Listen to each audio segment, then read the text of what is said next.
Hey Realtors, this is Austin Smallwood with the SCR Legal Hotline to walk you through some upcoming changes to the SCR Forms library.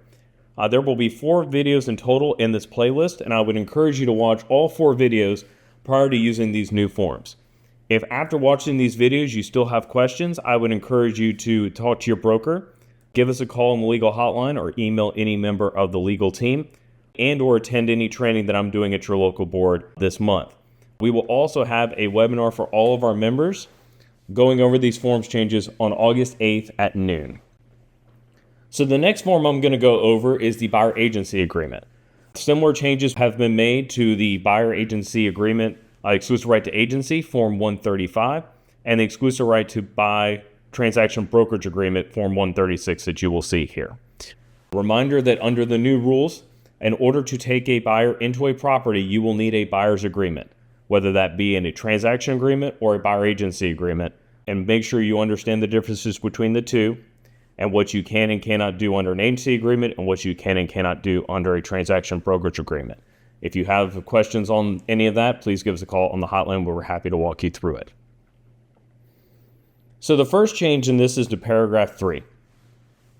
This simply states that you cannot advertise your services as free unless you are legitimately not being paid by anybody. Being paid by the listing broker or the seller does not make the services free.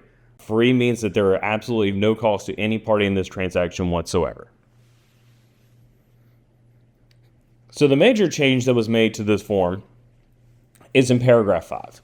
And what this states is that whatever amount is said here is one not set by law, it's fully negotiable by the parties, and any amount of compensation that is agreed to in paragraph 5 is the maximum amount of compensation the broker can receive for this transaction unless and until the broker and the buyer together agree through amendment to this agreement to raise the amount in paragraph 5.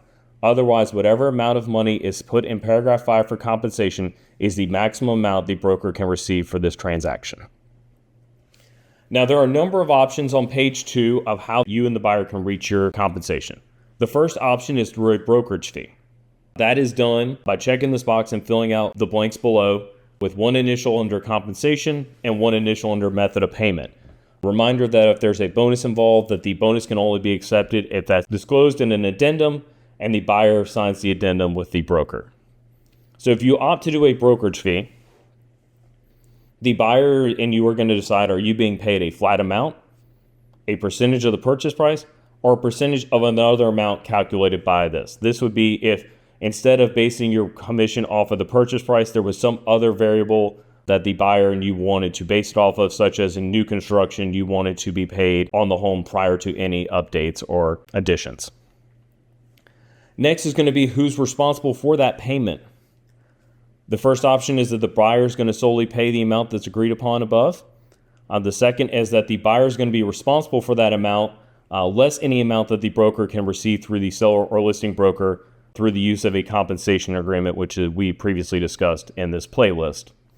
Or C is the listing broker is going to pay this entire fee. That would be negotiated through that compensation agreement, but if that's not able to be done, the buyer does not have any obligation to pay the above amount. In place of or in addition to a brokerage fee, the parties can agree to either a retainer fee or an administrative fee. These are non-refundable fees that are paid directly to the brokerage firm. The retainer fee is due at the signing of the buyer agency agreement, and the parties can choose whether or not that's credited against any brokerage fee that may or may not exist above. The administrative fee is due within so many calendar days of the signing of the agreement or at closing. If it is chosen to be paid at closing and no closing occurs, then that fee will obviously not be paid. And just like with the retainer fee, you can choose whether or not that is credited against the overall brokerage fee.